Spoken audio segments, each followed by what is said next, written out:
I have considered. I am that memorable.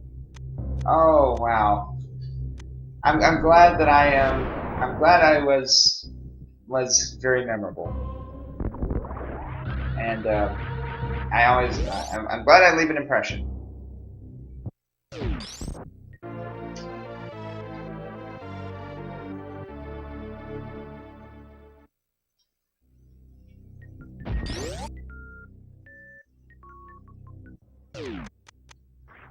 Chat's going strong. I'm just gonna let them talk for a minute. Try and fail to get across there. I'm only gonna try it 2 more times, and if that fails, I'm just gonna go on. Because I think the only thing over there is actually missile power up. And missile expansion is not worth holding up the stream for 20 minutes while I keep falling.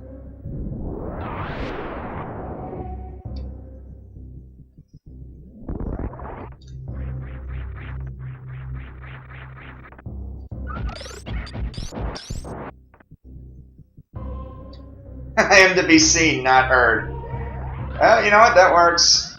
That works. I often don't have much to say, so.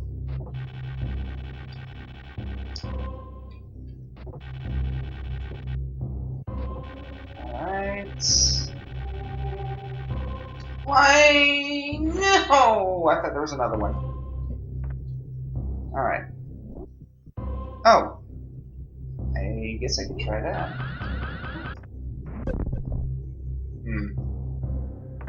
I think I can do it in midair, so.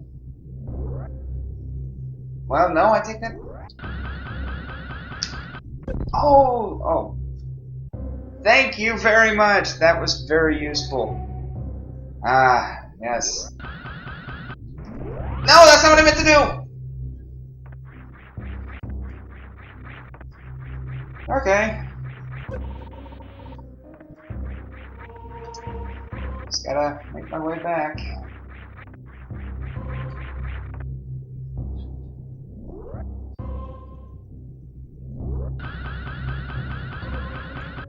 There we go. Yeah, that's much better.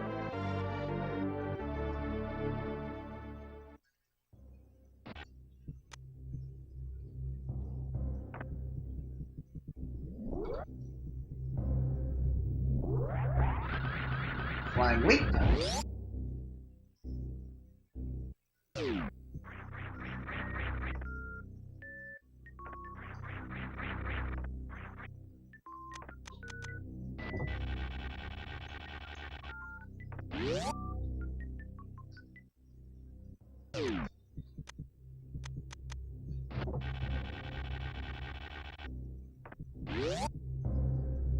Seiko, I think you might have had one too many negatives in that sentence.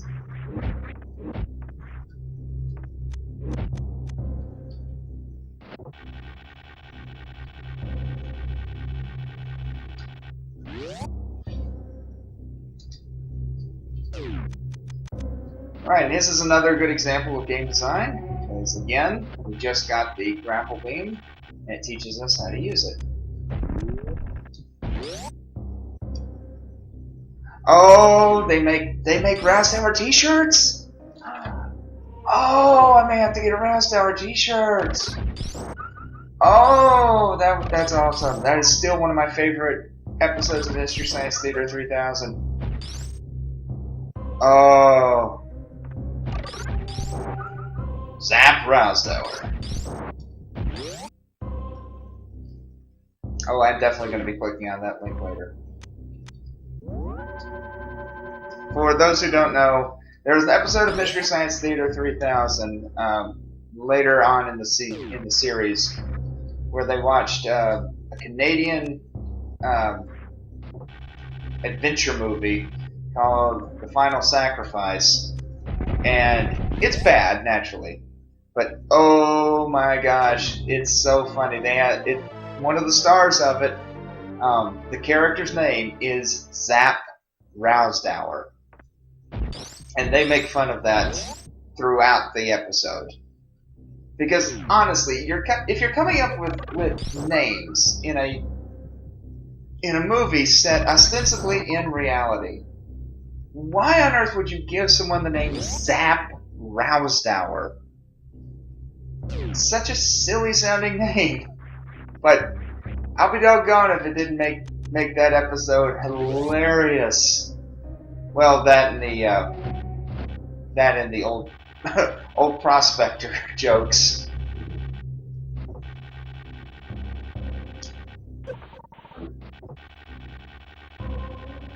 Okay, you're a caveman, Joel. Say goodnight, Gracie. Good night, Gracie!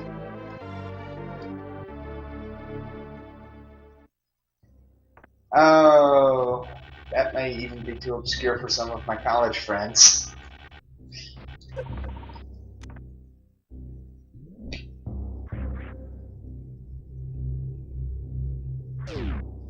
Alright.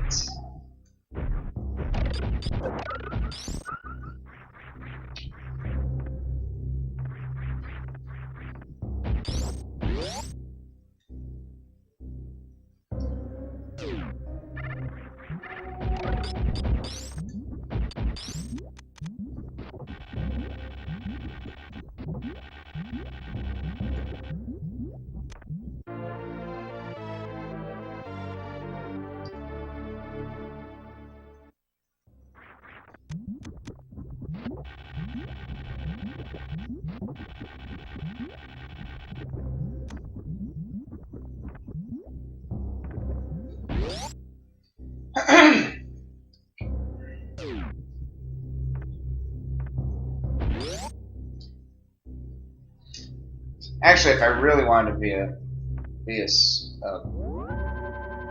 smart butt, I actually would have said, "What's a caveman, Joel?"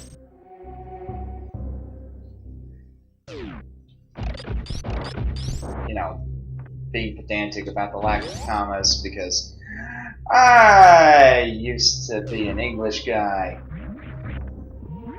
That and I'm just pedantic like that.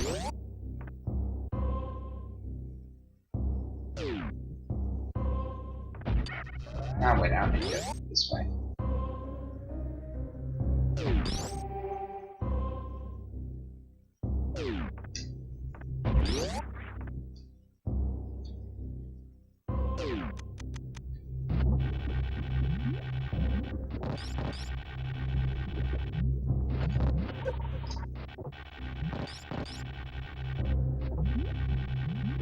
Alright.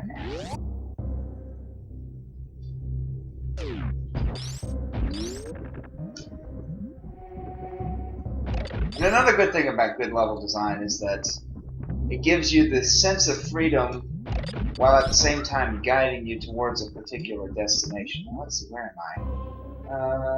Yes, this might be one. Because the entrance that I had used to get down here had been blocked. So I have to go this way. Which technically, if I was shooting off my ice beams more, I would also be learning more about, you know, the abilities to freeze enemies, especially ones that are made of lava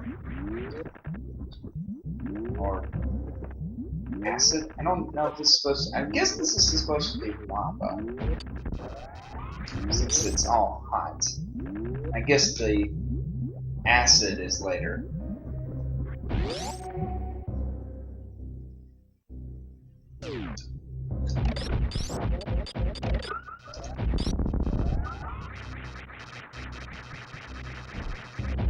And it's because they sent us. Yes, and because we go back this way, it brings us back to this room, where we can use our newly acquired grapple beam in it to get to another weapon upgrade, along with a missile upgrade.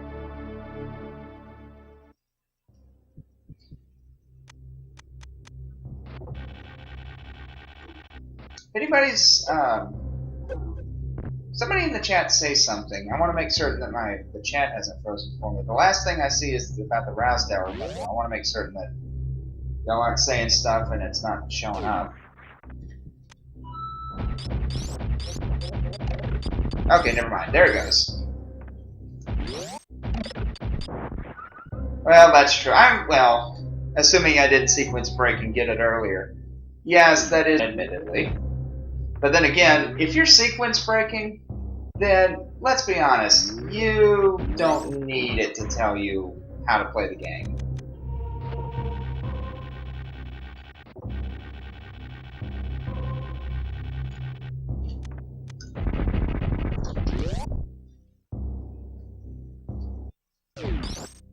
That or you're just really persistent in the face of overwhelming obstacles. And now I have the wave beam. The wave beam can go through walls, making it a very, very useful.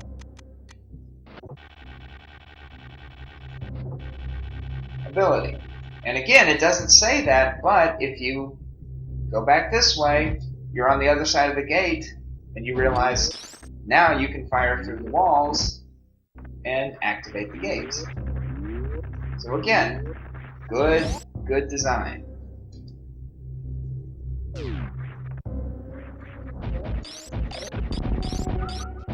Also more powerful, for reasons I don't fully understand, but that's okay. I mean, the spacer makes sense, because you're sending out 3 of them, as opposed to just one little small burst. But I don't get why the wave beam would necessarily be more powerful, unless it's that it goes through and it's supposedly hitting multiple times as the beams pass through. I don't know. Maybe I'm overthinking this. Oh, who am I kidding? I know I'm overthinking this. I always overthink this.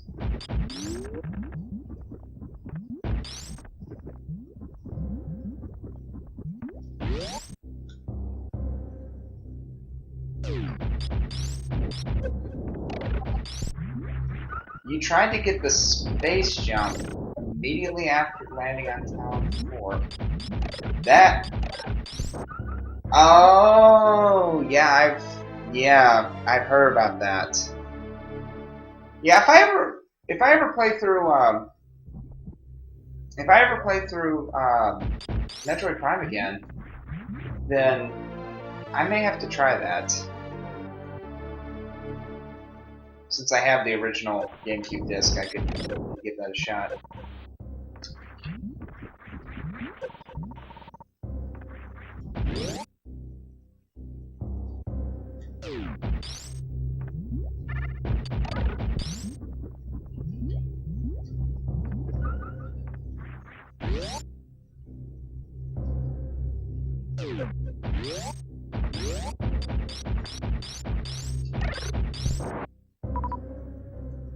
Alright. I'm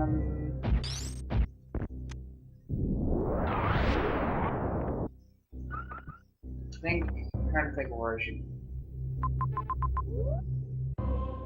Oh yeah, now I remember. Yeah, that's the thing about it. They fix glitches. Sometimes that makes the game, improve.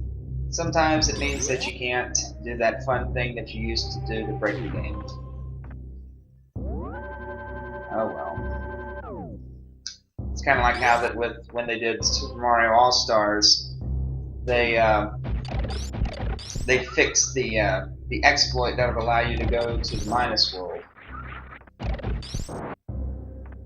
It's like, why did you do that? That was fun. Of course, then again, that may have had something to do with the fact that it was kind of, I guess maybe built from the ground up all over again. So maybe that's why they took it out. I don't know. There's a YouTube video. Who is it that does that? There's a YouTube video. Oh, Famicom Dojo. They explored the Minus Worlds, or the Minus World in terms of talking about how does it work, why do you end up